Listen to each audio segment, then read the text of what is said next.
Mbola tafaverina atao anatin'ny fandaharana manokana indray isika no arahanao amin'izao fotoana izao tompolazy tompivavy iaraka amiko eto ireto vahiny miisa roa ireto ao anatin'izany dia i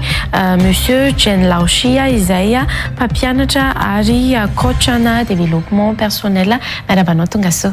Miarabanao Nancy dia faly miaraba ihany koa ny vahiny izay atao akaviaka eto avy ao amin'ny Parole University any Inde Andriamatoa Dipak dia faly miaraba ihany koa ny mpanaraka ny fandarana dia miaraba anareo teknisianina mpampita ny sasiny fio. Faly miarabanao ihany koa tonga soa amin'izao fotoana izao. Eny ary etsika niboana azy resaka mahakasika ny tontolo ny fampianarana ambony isika ao amin'ny ity alina ity no atao anatiny ity fandarana manokana ity izay no resadresantsika eto araka ny fanampahafantarana teo moa fa misy ny vahiny avy any amin'ny université any Parole any Inde ihany koa i monsieur Jen Laoshia izay anazava misimisy kokoa ny fandaharam-potoana antony izao fisiany fandarana manokana izao etsika niboana azy ndao ary ampahafantarina vetrany aloha hoe inona izay événement na etsika ho tanteranareo izay. Mamerina ny arahaba asika mpanaraka ny fandarana eto amin'ny Real TV dia manatitra ny fisaorana ihany koa anareo teknisianina mpampita ny sasiny feo ny tokantrano izay arahan'ny vahoaka tsy vakivola eto Madagasikara sy any ivelany Madagasikara any. Ny antony moa zany dia efa araka nampidiriny Ramatoa Nancy teo dia makasika ny salon de l'orientation et guide des études supérieures izay ho ataony adreny Madagasikara amin'ny 27-28 août ho avy zao manomboka amin'ny sivy ka hatramin'ny fito ariva tao amin'ny Le Pavé Antaninarenina izay eo ambanin'ny fiahin'ny université Parole any Inde na ny hoe Parole University moa zany no ahafantarantsika anazy izay atao kaikety moa zany ny namana andraikitra ao anatin'izany université zany. Resantsika vetrany aloha ngamba ilay salon de l'orientation miloha dia nidirantsika ao anatiny hoe any anatinatony kokoa afaka mbola resaka koa tsika mahakasika ny fampianarana ambony amin'ny ankapobeny izy ity zany iza no tena vondrona tilinana hoe cible anareo ao amin'ity salon de l'orientation ity. Amin'izao fahenina ambin'ny folo taona ny Adremy Madagasikara zao moa zany dia mazava ho azy efa tafiditra ao anatin'ny 50e édition ny Adremy Manakasy tsara amin'izao fotoana izao dia ny tanjona dia ampafantatra sy metoro lalana ho an'ny tanora indrindrindra ireo mpianatra vao avy naka ny baccalauréat teo izay efa hivaly tsy ho ela amin'ny herinandro ho avy iny dia izay indrindra ny antony zao fampafantarana zao hoe anasan'ireo mpianatra rehetra izay afaka baka amin'ny fotoana io enina ny tsy afaka ihany koa ary dia ho asaina ho tonga satria maro ny zavatra omena mandritra ny salon de l'orientation et guide des études supérieures na ny torolalana sy fampafantarana ho an'ny tanora vao nahazo ny diplôme baccalauréat ireo izay vao naka teo ihany koa moa zany na nefa afaka tamin'ny herintaona tsy manakana koa zany hoan'ireo olona efa manana diplôma mihoatra ny bac ny DTS licence master na ny doctorat satria mbola misy ny fanomezana fianarana fa tsy mijanona eo fahazahoana bac fotsiny ihany na ny licence sy ny master sy ny doctorat fa ny fianarana dia fianarana avokoa. Inona moa zany tena mazava-dehibe an'izany hoe mila torolalana sy fampahafantarana izany antony nanaovanareo an'ity salon de l'orientation sy guide na études supérieures ty. Mazava-dehibe azy dia mazava ho azy fa mbola maro ny tanora eto Madagasikara indrindra ireo mpianatra eny amin'ny lycée mbola tsy fantany hoe inona marina ny tena ho ataony amin'izay hoe filière na ny mention izay ho safidiny eny amin'ny ambaratonga ambony izay ao renony fahazoan'ny baccalauréat izay anohizany lakile anankiray andianany makany amin'izany hoe tontolony anjerimanontolo zany rehefa tonga eny dia efa miova mihitsy indray ny fomba fiainana sy ny fomba fianarana fa tsy mitovy ny tany amin'ny lycée intsony ary izay indrindra ny antony anasanantsika tanora izay nanala baka teo ho tonga maro amin'izy io satria maro ny tolotra omenay ato amin'ny Adremy Madagasikara mahakasika an'io anisan'izany ny fanomezana vatsim-pianarana any Inde misy mention maromaro izy hoe fa ho tanisaiko ihany izy rehefa feo inona avokoa izy ireo ho an'ny mpianatra afaka baka zany eo ihany koa ny fanomezana ilay billet d'avion gratuit aller makany zany hoe ny makany ihany moa zany fa niverina ny miantoena fa rehefa hoany ianao dia hianatra fa tsy hoe hitsangatsangana ny alay any amin'ny Parole University any Inde io ary izay indrindra ny antony anasanay an'izy ireo tonga maro be amin'io salon 27 28 août ao am'le-paviantananareo zay manomboka am'sivika hatramin'ny 10 ora ariva isy ihany koa le famatsiana ny mpianatra ny ordinateur zay omenay mandritry n'io fotoana io a ary ihany koa lay solomaso traducteur satria ilaina ny mahiteny vahiny ka ho atsika le mbola andany fotoana be hianatra sy ny sisa de mametaka le solomaso zay fotsiny de rehefa miresaka le vahiny de tonga de hainao daholo ny dikany de hainao mamaly azy de akoatran'izay a misy ihany koa ny telefona zay ho zaraina ho an'ny mpianatra ho fanomezana ho an'ny mpianatra zany hoe izy io indray a miditra am'le salon dia maimaim-poana zany hoe tsy misy vidipidirana ao am'le salon fa ho anareo zay tia azo an'le ordinateur sy le solomaso anaovana traduction am'izay vazaha miresaka aminareo na rehefa mijery film na ianaranareo ihany koa le izy a de afaka tonga nareo fa ny fitsipika sy ny fepetra indray arahana mahakasika ny fomba azonan'izy io a de misy a ticket izay zaraina melo manomboka amin'ny 7 maraina ka hatramin'ny 6 alohan'ny anombohan'ny salon de mividy an'le ticket a manomboka amin'ny 2 alina ariary ka hatramin'ny 10 alina ariary zany hoe raha anao fisarihana mahakasika an'ilay solomaso de misy ticket avidina amin'ny vidiny 4 alina ariary de ny anankiray ho an'le ordinateur amin'ny vidiny 10 alina ariary ny ticket anankiray de ho an'ilay telefona dia 2 alina ariary ny vidin'ilay ticket zany hoe rehefa tonga am'le salon ianao zany na mialohany idirina am'le salon de mividy an'le ticket ny maraina de manatrika an'le salon am'le ouverture officielle iny ianao a de vidy zay rehetra zay a de mandeha ny fisarihana rehefa avy eo zany hoe le mpianatra afaka baka ao ihany a no manao atsapaka an'le ticket a de zay anarana voasitinao am'le laharana amin'ny ticket zay novidiny a no mahazo an'le ordinateur de ny falonorana izy io a amin'ny 3 ora sasany ariva ny 27 août 2026 ity a de ny apitson'iny koa ny 28 zay ohatran'izay ihany ny fisarihana le ordinateur sy ilay a solomaso entina fandikana teny. Nanambatra moa ianao teo hoe monsieur Jean Laoshi hoe fahadimapolo taona zao 50e édition atao hoe andian'ny fahadimapolo ny salon de l'orientation sy ny guide des études supérieures inona ny ampiavaka an'ity andian'ny fahadimapolo ity mihoatra ny efa hatramin'izay. Ny mampiavaka an'izy ity a dia nataonay vitsy mihitsy ny participant zany hoe 9 taona zany zao ny tsanganan'ny Adrem Madagasikara de 9 ihany a ny université nasaina de akoatran'izay a ny tena mampiavaka anazy ity de ny fidiran'ny parole universitaire en tant que parrain an'ilay événement zany hoe sous le parrainage ny université parole avy any Inde ity 50e édition ity eo ihany koa ny fankalazana ny 12 taona zay nampianarako katroka amin'ity 9 ty zany izy de zay natony nanaovana le zavatra miavaka kely hoe anolotra ordinateur portable sy telefone ary ilay solomaso misy caméra afana mandika teny rehefa miresaka amin'ny vahiny ohatran'izao tsika de tsy sahirana fanazana tsy zany ilaina foana ny mianatra. Eny ary ampiresantsika kely ny vahintsika aloha fa mitohy ihany zay sy monsieur Jean Laoshi fantaniana voaloha amin'ny mahaparrain ny parole université ny ity hetsika salon de l'orientation sy guide des études supérieures aty inona no entin'ny parrain zany mandritra nyty hetsika tanterahana amin'ny 17 sy ny 19 ny volana aogositra ity. About Parole University? Yes. Okay. So first of all, to all my viewers from India, from Parole University and from myself, I greet you everyone and say Namaste. So that is our tradition to greet everyone. And yeah, it's true that I represent Parole University, and Parole University is here in Madagascar. It has been more than 10 years that we have been recruiting students.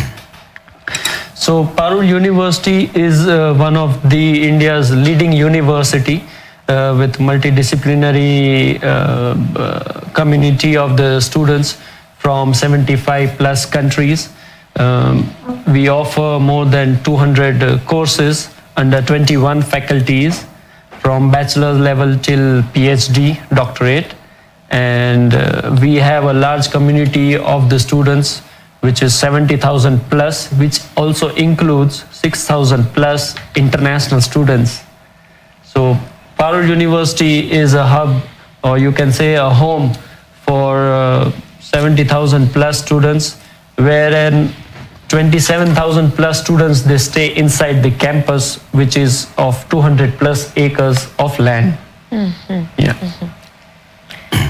Yeah. Ny Parul University dia Université Internationale Indienne izy io zany any Inde no misy anazy ao ville Gujarat.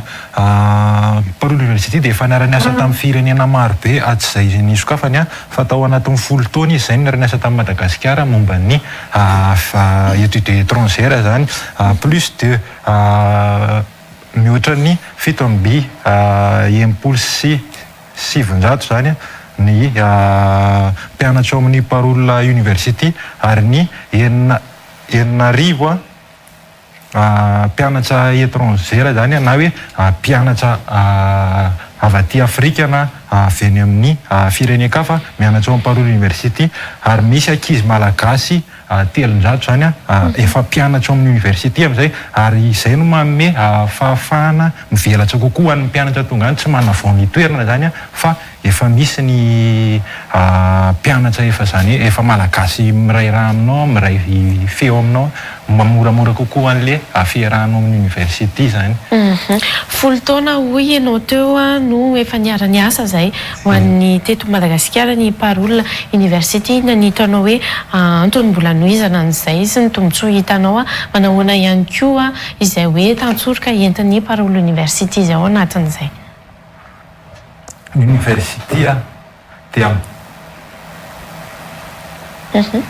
mipropose ny université amin'izao zany amin'ity fa 10 taona ty billet d'avion gratuit tana simple mandeha makany Inde dia ny bourse 50% d'études ny Parul University zany mahazo bourse 50% zany ny étudiants étrangères ao anatin'ny Parul University amin'izay eo koa ny vie de campus vie de campus amin'ny Parul University dia tena hoe calme manome avantage ho an'ny mpianatra mihitsy zany. Dia ny frais de campus Parul University dia efa namoraina ny frais de scolarité amin'ny Parul University efa namoraina arakaraka ny fahafaha vidiny rehetrarehetra zany ao anatin'izay. Fatkaka eto amin'ny Monsieur Jane Lauchitsika ihany ihany itsika ao anatin'izay inona ny antony safidianana ny Parul University ao anatiny hoe ho parrain izao andiany fa 5 izao ny fiara-miasanareo na nahoana manahoana koa fahitanao an'le hoe tanora malagasy mandeha makany Inde mianatra mandeha mitady fianarana tsara ny avelany. Ny antony safidinan'ny Parul University tamin'ity 50e édition ity zany hoe nisy any ny fotoana efa niaonanay tamin'ny 31 août 2024 tamin'ny salon tao amin'ny le Paviantanarena tamin'ny izay fotoana izay dia nanatrika ny événement anay tao izy dia nahita fa nafinaritra ny organisation ary anisan'ny tena hoe fanaraka ny eritreretany dia rehefa niao ny zahay taty tamin'ankehitriny dia nanapa-kevitra niara-iasa amin'ny hoe tianay kokoa raha ohatra ka hiditra amin'izany hoe fiara-miasa matotra zany hoe manakasiny tsara sy ny Parul University satria ny antony dia maro ireo filière misy ao amin'izareo manana fandaram-potoana miisa 700 zareo ary miara-miasa amina firenena efa ny amin'ny 570 maneran-tany dia anisan'izany Madagasikara araka ny efa nazavain'ny namana teo moa zany hoe efa 10 taona ny fiara-miasa fa ny anay vao nanomboka tamin'ity zany hoe ny antony safidinan'ny Parul University dia mba ahafahana manome tombon-dainy ho an'ireo mpianatra afaka baka izay manana eritreritra ny hanohy fianarana any Inde. Université Parul mazava ho azy dia izay ny antony anankiray moratra eo ihany koa misy ireo mpianatra izay mieritreritra ny hanohy fianarana ny ivelany mety hoe tsy mibaka ihany fa misy koa ny BEPC ny BEPC ihany koa dia anisan'ny raisiny zareo zany hoe ny condition d'admission ny fidirana na hoe ny fipetra hidirana dia manomboka eo amin'ny BEPC zany amin'izay fotoana izay fa afaka misafidy amin'ireo sampam-piofanana le mpianatra rehefa tonga any tsy mijanona eo amin'ny baka zany tiana pitaina zany dia hoe na ianareo vao afaka BEPC teo aza dia afaka tonga amin'io salon io satria ny Parole University dia afaka mandray mpianatra niveau BEPC. Zay zany tena nisany nampiavaka an'ity satria nazatra antsika hatramin'izay rehefa misy salon dia hoe ho an'ny mpianatra afaka baka ihany fa ity zany tena hoe amin'ny orientation guide an'ilay izy ho an'ny mpianatra dia manomboka any zany dia efa tokony omena ny orientation fa tsy hoe afaka baka vo orientena dia hoe hoaizy izy rehefa avy eo. Dia amin'io salon io isy karazana coaching na développement personnel zany hoe tolana sy fampafantarana ihany amin'izay fampivoarana ny mahaolona izay hoe tsy mijanona fotsiny eo amin'ny baka ny fianarana na mijanona fotsiny eo amin'ny BEPC na mijanona fotsiny eo amin'ny DTS na amin'ny licence na master na ny doctorat fa misy zavatra be dia be azo ianarana na eto amintsika na eny ivelany. Ny antony andehanana any ivelany tsy hoe hanao karazana fuite de cerveau isika araka ny mahazatra kehitriny. Fanontaniako toa dia mitsaingoka kely amin'izay satria tena hiditra amin'izay mihitsy sika hoe nahoana foana moa zany no hoe taritana ho hianatra any ivelany any fianarana any ivelany ahoana ny fahitanao an'izay mampampianatra anao ihany koa. Raha ny traikefa hita tao anatin'ny 12 taona nampianarana dia zavatra hita sy tsapa aloha ankehitriny. Hitantsika fa maro ny mpianatra be diplôme eto amintsika fa rehefa mivoaka avy izy dia tsisy anasany ankamaroany. Za tsy miteny izy rehetra fa tsy anasany ankamaroany. Noho izany indrindra dia hoe tsara kokoa raha mena torolalina sy fampafantarana izy zany hoe le orientation guide amin'le fianarana izay ataony mba hitrandraka traikefa any amin'ny firenena ivelany mba ahafahany mampandroso ny tenany sy ny fireneny. Fa tsy hoe hijanona izy dia hipetraka any akory fa anohy fianarana izy rehefa vita ny fianarana any dia miverina eto any izy manao izay heveriny fa mety. Fa io indray moa miankina amin'ny safidin'ilay olona hoe hijanona any ve izy sa manahoana fa ataon'ny Adriamanakasy tsara moa zany dia misarika ny sain'ny tanora amin'ilay fiverenana andoharano. Izay fiverenana andoharano izay dia hoe ny taninao vao ny hafa aloha, ny tenanao vao ny hafa aloha satria ny tenanao ary tsy hainao mitia anazy ko ataonao moa ny tiany hafa ary ny taninao ary tsy tianao ko ataonao ana moa ny tiany taniny hafa ary zay traikefa ifanakalozana eo amin'ny Parole University sy ny Adriamanakasy tsara izay indrindra no hoe ilaina no mitrandraka nireny kolotsaina vahiny reny mba hijerentsika hoe inona ny nampandroso an'zareo ary inona ny mbola mahatonga antsika toy izao. Zay ny antony mahatonga anay manao an'ity salon niavaka kely ity izay verina fa mety alinany maro ary tsy mitsahatra foana miteny eto hoe manasana tonga maro amin'ny événement io satria be dia be zavatra omena Madagasikara amin'ny fotoana io. Ankoatran'izay ny fanomezana vatsim-pianarana amin'ny teny sinoa. Angamba ro resantsika avy hatrany izay fanomezana vatsim-pianarana izay. Mikasika ilay vatsim-pianarana amin'ny teny sinoa io indray dia mazava ho azy moa zany fa rehefa miditra ao dia maimaim-poana ny mpianatra. Tsy manakana koa zany na ho anareo efa miasa indrindra mpanao gazety tena anisan'ny asaiko foana rehefa manao conférence de presse hoe tiatsika koa mba manana an'izay traikefa amin'ny teny vahiny izay dia nanome foana izay. Fa ny fomba ahafahana mahazo an'izy io na ny fepetra na fitsipika raha na ahafahana mahazo an'izy io dia misy ticket izay alainao vidiana amin'ny sarany 5,000 ariary dia sarihana izy io zany hoe 10 isan'andro ny sarihana. Zany hoe tapany maraina 10, tapany hariva 10 dia ohatr'izay koa ny ampitson'iny 5 dia ny farany moa zany rehefa tonga izay dia mianatra zareo ray volana aoriana io fanomezana ilay vatsim-pianarana io mba ahafahana miomana hoe inona daholo ny zavatra ireny. Rehefa mianatra indray ianao dia tsy mitondra ninina fa tsy ny vatatenanao intsony. Zay vatatenanao zany sisa ny atao dia mifavonona ny saina hianatra n'izany teny vahiny zany satria amin'izao fotoana izao dia anisan'ny hoe teny be mpampiasa indrindra dia ny teny sinoa satria 1,5 milliard zao nisan'ny sinoa eto ambonin'ny tany 1,4 eo raha 7 milliard nisan'ny olombelona eto ambonin'ny tany 2,2 milliard amin'ireo lehilahy dia 5,6 amin'ireo vehivavy dia jereo tsara zany fa efa espèce en voie de disparition zany zao tsika lehilahy zareo fa dia mila mieritreritsika ary izay ny anisan'ny mahatonga anay nanasa ny Andriamatoa Dupac satria anisan'ny manana traikefa koa izy ao anatin'izay fizarana ny kolotsaina amin'ny fiverenana andoharano izay satria matory zareo mivelatra amina fiara-miasa amina firenena maro izay efa misy 570 amin'izao fotoana izao dia verina fa université anankiray efa tena manana ny tanjany sy ny heriny. Zany tsy midika hoe manamaivana ny eto an-tanàntsika fa ny eto indrindra raha ny tena mpandrosoana izay ny antony fampizarana traikefa hoe samy manana ny anitra ho azy ireo sakamalaho sy avozo fanazanana zany hoe ilaina foana izay fifampizarana traikefa izay mba ahafahana mitrandraka hoe inona ny nampandroso ny hafa mba ahafahantsika koa mitrandraka ny atsika mpandrosoana ny atsika eto Madagasikara. Ny endrika ilay torolalana mihitsy indray ndraiky hiaviana eto ohatrany ahoana zany no endriky ahafahany GM Madagasikara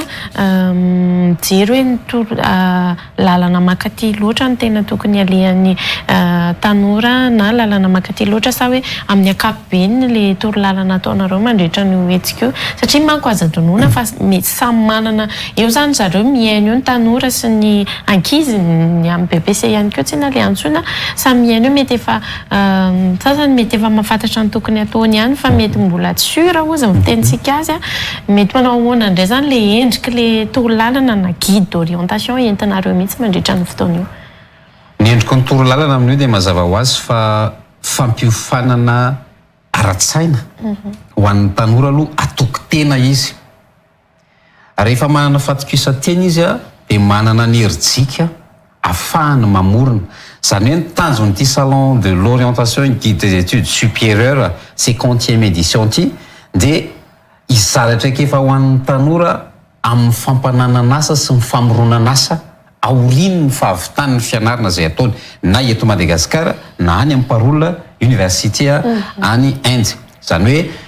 tsy hoe vita ny fianarana dia ho chômeur izy rehefa avy eo dia na mandehandeha fotsiny any fa vita ny fianarany tonga dia miasa avy hatrany izy na afaka mamorona ny asany avy hatrany. Ary ao anatin'io salon io dia hisy conférence izay amezana izay fampahafantarana sy torolalana an'izay ary izay olona rehetra mandray anjara amin'io salon io indrindra ireo mpianatra dia anara-maso izay amin'ireny mpianatra miditra any amin'ireny université eto an-toerana sy indrindra moa ny any amin'ny Parola Université satria tsy natao hoe fandanimpotoana ny fandehanany amin'ny salon reny fa tena hoe fanomezana izay heverina fa ampivoarana n'ilay tanora indrindra satria ireo no avy ny firenena tsaroko tsara ny teny mpampianatra filozofia ako izay Andriamatoa professeur Panuel azafady raha manao ny anarany fa sady kokoa kely ho anazy satria anisan'ny taizana izy tao anatin'ny filozofia chef de département de sociologie professionnelle teny Akatsoteny dia tena nilaza izy fa ianareo no avy ny firenena amin'ny taona 2000 efa mihoatra 20 taona tsy aoriana izy zao efa 20 taona nampianarana le firenentsika tena hita hoe tena mitsototongana eo amin'ny lafin'ny aretsaina ary izay no mahatonga anay misintona foana ny sain'ny akamaroan'ny olona hoe andao isika hiverina andoharano hitrandraka n'ilay kolotsaina tena maha isikasika dia izay moa nanolotra an'ilay boky antsoina hoe taolisme. Anatin'ity magazine ity dia miresaka ny hoe taolisme fiverenana andoharano mazatra antsika dia hoe confucianisme taoisme stoicisme fa tia indray hoe taolisme le taolisme io dia niainga avy amin'ny teny hoe taolo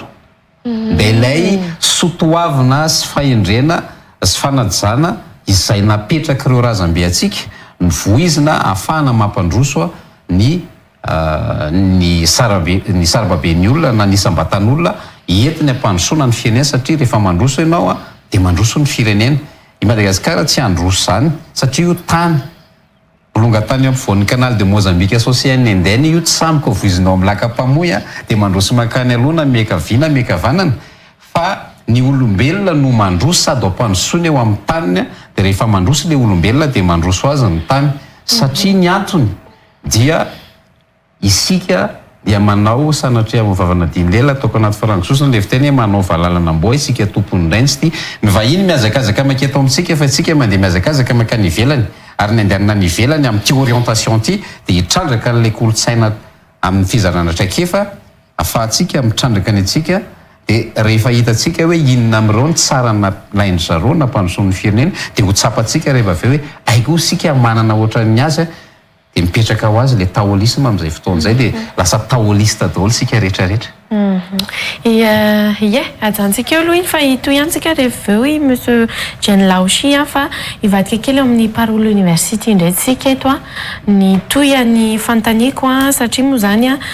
ny Parola Université ihany koa dia andray tanora malagasy zany izy misy ny valim-pianarana omena mandritra ny amin'ny fafito amby roapolo sy ny fahavalo amby roapolo ny volana aogositra io inavy zany ny tombontsoan'ny mpianatra malagasy raha mandeha mianatra any amin'ny Parola Université toko. opportunity of student Malagasy in Parole University? So, for opportunity, it's a student-oriented university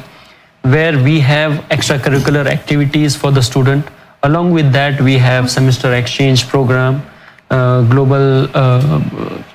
exposure, as we have a large community of the students from different countries. So it's an overall development, like a 360-degree development of a student while they are studying. So it's not only like a theoretical studies that you will come and study and leave. No, it will include practical exposure as well, and many different activities which are related to your academics, which will be helpful for you and develop your skill in the future, which will help you as well as your community as well as your country. Manana tombontsoa be dia be ny mpianatra ao amin'ny Parole University raha ohatra ka mankany amin'ny Parole University zany ny fananana opportunité be dia be momba ny resaka fianarana zany ny diplôme international, ny video campus izay efa nambarako teo hoe efa tsara dia tsara ihany ny fotoana anaovanao ny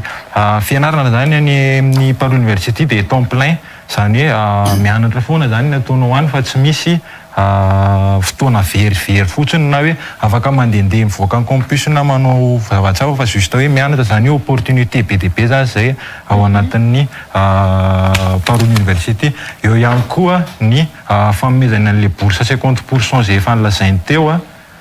bourse 50% zany ho an'ny étudiants étrangers ary ny frais ny bourse 50% hoe izay hita amin'ny éligibilité ho an'ny mpianatra avy eto amintsika zany dia ao anatin'io salon io zany ahitantsika hoe ohatrotsiny ahoana ny mombamomba ny Parole University raha hoe amin'ny ankapobeny mihitsy no tadiavintsika fa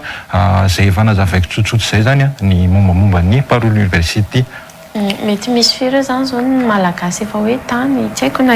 Monsieur Jean Laoshi avy amin'ny AGM na Parole University mety afaka mamana izay hoe nalefanareo na nandeha tany amin'ny Parole University dia miverina rehefa avy nandrato fianarana. Manomboka eto moa zany ny AGM Madagasikara na ny AGM Manakasintsara moa zany tena mahafantarany olona anazy fa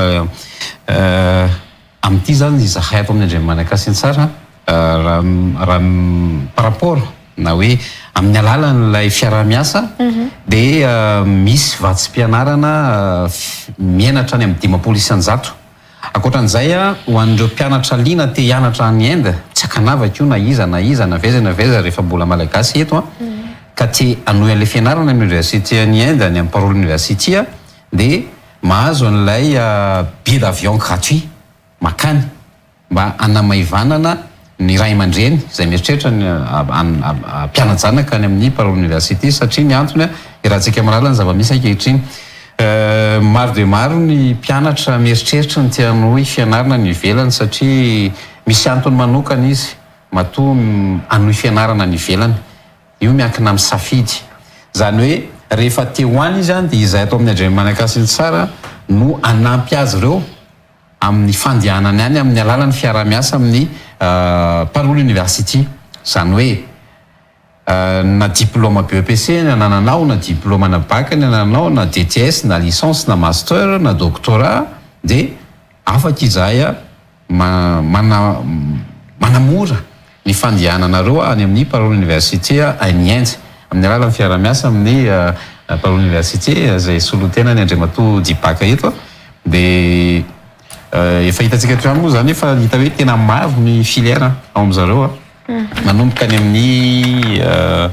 BEPC bac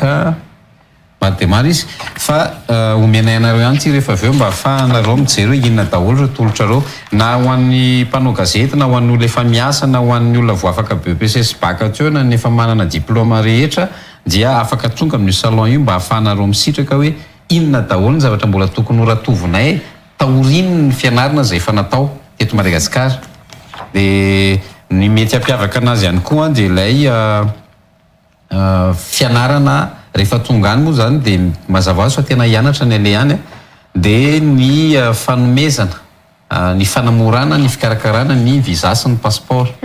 zay zany ndery zareo amin'ny Parole Université no anampy miaraka aminay amin'ny fikarakarana andreo tanora zay mieritreritra ny andehan'ny fianarana any amin'ny fotoana io moa zany amin'ny fotoana io dia afaka tonga dia mandeha toizantsika ihany niverina kely amin'ilay resaka taolisme teo monsieur Jean Chen Laochia matetika inona mampatonga an'ilay tanora atao hoe tonga dia maintsy be amin'ny teny hoe nahazo amin'ny tany ivelany izy dia tsy nieritreritra no miverina intsony mety hoe le avany mihitsy hoe ny mampatonga anazy hoe nahita mamy tany izy ve dia nieritreritra hoe tsy iverina satria zavatra tsapa ihany koa sy hita rehefa vitany ny fianarana dia tonga dia manao ihany izy na mahita asany koa izy ohatra na mahita opportunité any amin'ilay toerana ny ianarana teo izy dia mijanona any manao nandray mahakasika an'izay satria tsika sy ny adray Madagasikara izay hoe ao anatin'ilay guide d'orientation izay hoe mijery an'ilay hoe taolisme ny hoe any amin'ilay hoe verina andoharana any mahatonga ny tanora ny hoe mijanona any fa tsy tia verina intsony dia ny voalohany indrindra dia misintona ny sainy mpitondra fanjakana rehetra tsy ankanavaka na ny eo na nyzay mieritreritra ny mbola eo na ny efa teo fa mbola mieritreritra ny verina eo dia ny politique de l'État no tsy misy volonté politique ny anton'izay dia satria ny rafitra fanabeazana sy fampianarana sy fanofanana eto amintsika dia mbola dika mitovy ny avy any ivelany na le amin'ny teny mazatra anaty farangotrosiny hoe copie-coller nisy fotoana ny vahiny teto aminareo teto tamin'ny taona 2024 enina Mai dia niarany vahiny tamin'ny teto ny ministra tamin'izany fotoana izany zay tsotononiko reto ny anarany dia niteny izy fa tsy misy diapeniny tao anatin'ny PSE dika zay zany ny manoratra ny rafim-panabeazana sy fampianarana eto amin'ity firenena ity dia mbola ny vahiny ka tsy omentsika tsiny le tanora raha ohatra ka any ivelany malina kokoa azy no neto satria rehefa vita le fianarana eto dia lasa tsy anasa izy ka tongany izy mahazo traikefa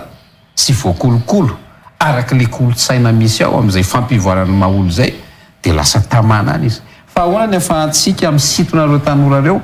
ampiroborobo ny fireneny rehefa navita ny fianarana sy nazo traikefa tany izy dikan'izay mila miova mihitsy aloha ny rafitra eto amin'ny firenentsika indrindra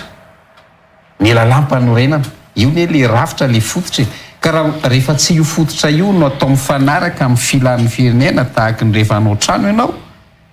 tsisy mihitsy olona nangana trano eny ambony onaona fa tsy maintsy amin'ny toerana marina amina fototra mafy dia mipetraka tsara ny andry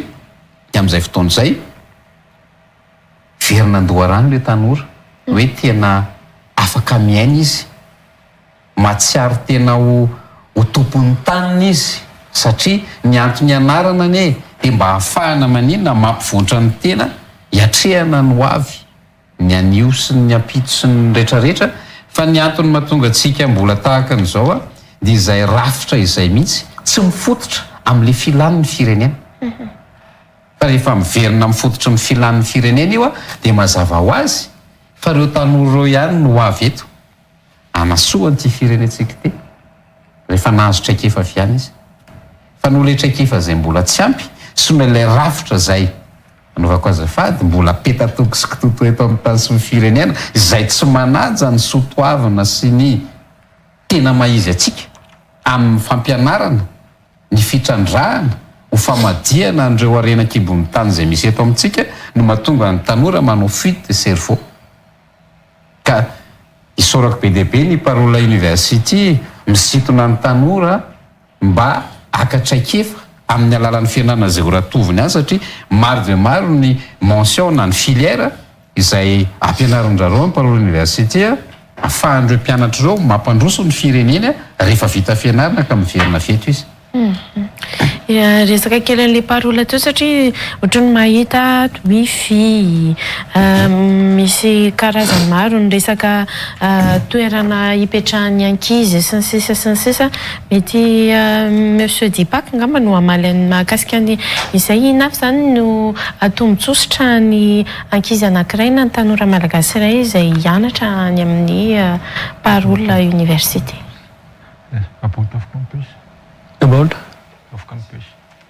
About campus, like hostels? Yeah, okay. So our hostel facilities are there inside the campus, which includes accommodation for a student. In a sharing based room, we have a table, bed,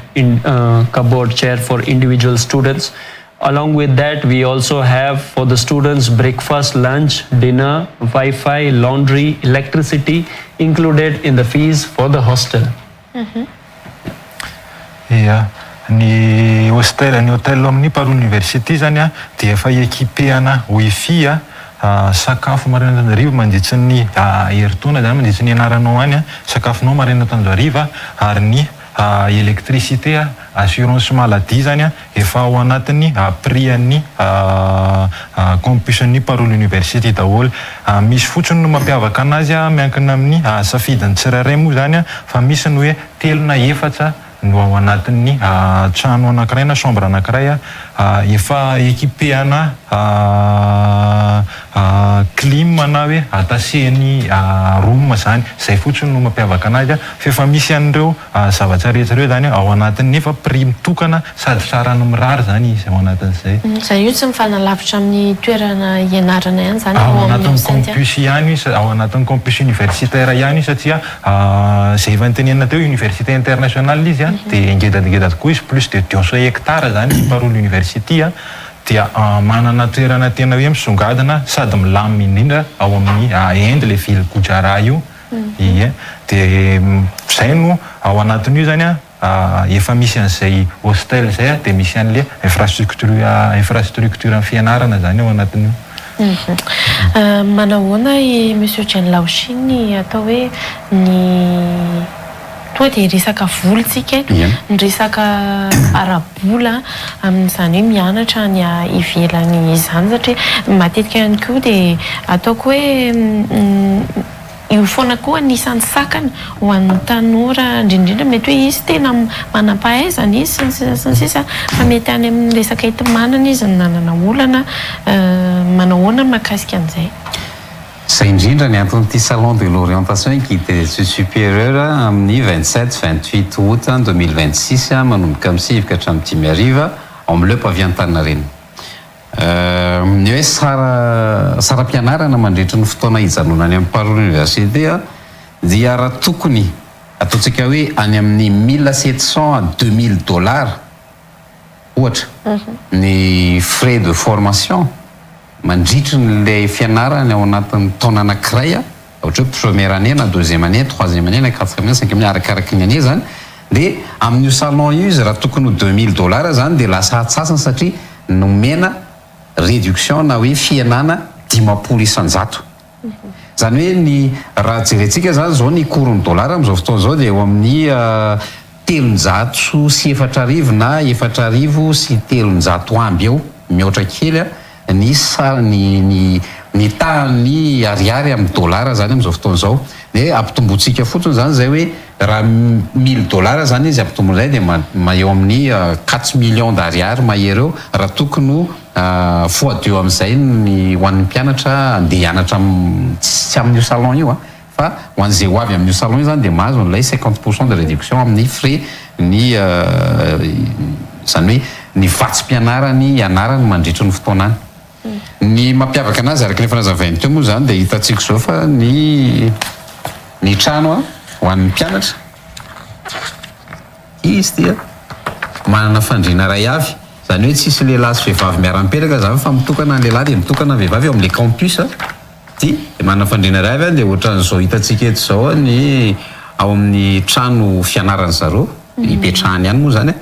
dia efa hitantsika ireo araka nazavainy namana teo reto ny avantage na ny tombontsoa azon'ny mpianatra na ny zavatra sitrahan'ny mpianatra zany misy hoe wifi andao tanontsika ihany hoe inavy izy ireo misy wifi misy wifi ao a misy fitness zany hoe ny zavatra rehetra ifampivelarana ny maha olona dia hita ao amin'ny parole université avokoa indrindrindrindra ny sakafo satria sarotra ao atsika ny anatra ao anaty anohanana zany ohatra hoe raha miasitsika naona dia tsisy asa vita dikazay a tena fieniny azy ny fepetra satria izy anisan'ny université efa lehibe maneran-tany dia everina fa mendrika ho an'ny mpianatra nomenan'izany zavatra rehetrarehetra zany indrindra ianareo vao afaka BPC baka sy ny manana licence ty hanao master any a sy ny manana master ty hanao doctorat any a dia maro ny zavatra sitranareo c'était maniry ny ho any amin'ny parole université sa mandritra an'ireo 27-28 oro dia afaka alefa ny AGM ve sa mahazo an'izay 50% zay ena na raha mataonancière teo any amin'ny université parole any anda dia afaka mandeha zany hoe tsy mifidy tsy voatery natokana ho an'ny mpanao baccalauréat fa ty moa zany amin'ny hoe salon de l'orientation et guide supérieur anazy zany dia natokana ho an'ny mpianatra afaka baka fa tsy manakana an'ireo zay manana eritreritra ny tian'ny fianarana any zany ny anjara ndraikitry ny AGM manakasiny tsara dia mampafantatra ny ireo mpandray anjara rehetra mandritra ny salon nisan'izany ohatra ny NSPN MAD sy ny sisa maro ny établissement ny UM fa mampiavaka azy fotsiny tamin'ity hoe misy université avy any ivelany a zay nisan'ny université lehibe niara-miasa taminay voalohany akoatriny tamin'ny herintaona nisy ny Charles University zay mbola miara-miasa amin'izareo ihany koa dia zany zavatra zany ny tiana ho zaraina fa tsy ho tazominay ho anay rery satria izay tsy afaka nianatra an'ireo filière BDP ireo fa ray amin'ireo ihany ny afaka safidianay dia fa ho an'ny mpianatra afaka misafidy zay tiany anarana izy a amin'ny filière rehetra zay misy eo fa ny tena tsara tongava amin'io salon io a hitanareo daholo ina daholo mention misy ao na ho an'ny université eto toerana na ho an'ny université a any ivelany dia indrindra ny parole université zany sy reo efa mpiara-miasa amin'ny AGM Madagasikara hatramin'izay ity guide de l'orientation guide des études supérieures ity ve misy Jen Laoshia natokana ho an'izay hoe mieritreritra ny andeha hianatra ny ivelan'izany sa mety misy koa reo mieritreritra hoe eto ihany izy no anohy ny fianarana manao ahoana indray ny mahakasika an'izay tafiditra ao anatin'ny torolalana omenareo koa ve zay mandritra ny fotoandro eny mazava ho azy satria eto Madagasikara tsika no miresaka ilay antsonay manakasiny tsara dia ny eto ny tena mena tombon-dainy raha resaka parole tsika to dia resaka kely mahakasika ny université privé satria ampatsiahy kely ny tantara teo aloha tamin'ny 28 mai 2026 teo to amin'ilay paviantanina dia nanasa izahay ny tompon'ny université rehetra zay tratrantso hoe andao isika irahina ampianatra ny tanora amorona asa fa tsy hitady asa ampianatra ny tanora hiditra misehatra ny lalatsainy ny fandehanana ny amin'ny hoe fampananana asa fa raha ohatra kosa anangana sekoly tsika raha izany mpianatra hipetraka eo ambony W ka mivoaka afaka 5 taona na azo master na azo licence na doctorat ohatra fa hatreto moa zany vitsy ny tonga any amin'izay maka doctorat zany fa ataontsika eo amin'ny master ka hivoaka chômeur rehefa avy eo tena aleko mitaiza trondro zay zany anisan'ny zavatra filozofia taolisme manteneninay hoe betsaka ny zavatra azo fironona eto raha manao droit ny mpianatra inona ny zavatra ataony rehefa avy eo mety tsy voatery ho lasa mpitsara izy mety tsy voatery hanao lasa polisy izy na ho lasa gendarme izy na ho lasa greffe izy na ho lasa avocat izy na mety fa mety afaka manavana cabinet juridique ao anazy izy mety afaka miditra any amin'ny sehatry ny orinasa izy any amin'ny resaka affaire juridique na afaka ihany koa izy a mampafantatra na mampianatra ny olona eny amin'ny tany misy azy hoe izao ny lalàna tokony hiarovana ny tany mba tsy ho lasan'ny hafa ny tany razanao matony vahiny tonga eto dia misy mamy eto matony izy tonga eto dia misy zavatra tsara eto matony ny tompona ndraikitra avy any amin'ny aveniainy zany tonga tia Madagasikara mino afa matsapany zany tsika rehetrarehetra dikan'izany a zareo tsy hitsangatsangana fotsiny alainy atinge fa misy zavatra tsara ho alainy dia tsika koa mba le mila maka zavatra tsara avy any amin'ny zareo alaina dia rehefa mifamely le tsara dia zay ny fahombiazana amin'ny fiainana fa inona ny tsara indrindra mety hoe sarotra ny amalainy ity fa hainao moa mamaly an'izany inona ny tsara indrindra mandeha mivoaka kely ve mandrato izay fianaran'izay a dia miverina sa azo atao ihany mijanona eto satria maro be misy eto ihany izy mijanona fa atao hoe manana cadre ambony izy na tafita ihany izy mijanona teto. Mamelahy ianao hiteny an'ity Nancy fa tafaresaka tamin'ny mpianatra anankiray zay mianatra zay miasa any Maurice izy nanao droit izy dia rehefa tonga ny fotoana dia tsy dia nisy be loatra ny zavatra hoe natao teto fa rehefa tafaresaka izay ray volana sy tapany lasa teo zay dia hoy izy zaho izy tsy verina intsony monsieur fa maninona ho dia izy atia ho izy mikarama 9 millions par mois nefa any Madagasikara hoy izy karamako tena za tsy teny hoe ohatrany ana fa sao dia manambany aho izy fa zao ny tia nampitaina dia zao raha mbola tsy miverina amin'izay kolotsaina fototra izay sika amin'ny rafim-panabeazana eto Madagasikara dia mbola ho chômeur de luxe daholo ny akamaroan'ny mpianatra navita fianarana zany hoe be diplôma fa tsy any asa fa ahoana ny afahantsika hampananasa amin'ireo izay indrindra ny aton'ity salon ity nanasana ireo université zay efa mpiara-miasa aminay hoe andao sika amorina asa ho an'ny tanora zay isy hetsika lehibe ho ataonay atoato makasika an'le hoe tsena be ny asa sy lay antsoina hoe fête des nouveaux bacheliers amin'io nisy conférence lehibe hoe ho an'ny mpianatra rehetra manana bac zay ho resahana amin'io salon amin'ny 27-28 io reto ny zavatra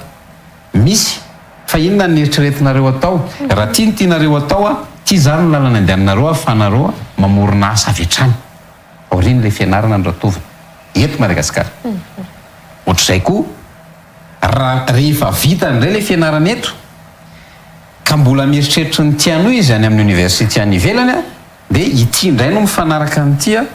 dia mifamiany tsara izy mety hoe mavita licence eto izy dia anao master any Paris University na navita master eto izy dia anao doctorat any Paris University na ohatra navita BPC eto izy dia anao lycée mandrapahazo ny baccalauréat any Paris University dika zay efa navita teto izy zany no alefany satria raha isaitsika anie zany ny taona ny anaran'ny mpianatra manomboka eo amin'ny terminal dia efa mampolo maro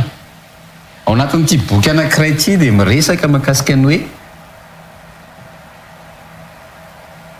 13 taona tsika nandrovotra pataloha teny ambony W nefa ivoaka chômeur rehefa avy eo tena ohatry ny mampalahelo ny mieritreritra an'izany no sia noho izany hoentsika tompo-tsekola izy reto mpianatra be dehibe reto andao irahina aminao fampananana asa amin'ny alalana fomba fijery iraisantsika nzatra tiako resahana kely fotsiny ngamba dia mahakasika le hoe aloha esorina amin'izay le conflit d'intérêt des conflits de valeur dia ny conflit de leadership fandaotsika tena hijery no avin'ireo tanora reo satria tsisy dika nge zany nisyn'le université raha moka olona tsy amasina fa ny ampisy dikany sy irevalorisena andreo mpianatra eo mba hananany redevabilité amin'ny fanjakana sy ny tanora sy ny indrindra ny ray aman-dreny zay bailleur de fonds andreo université reo dia andaotsika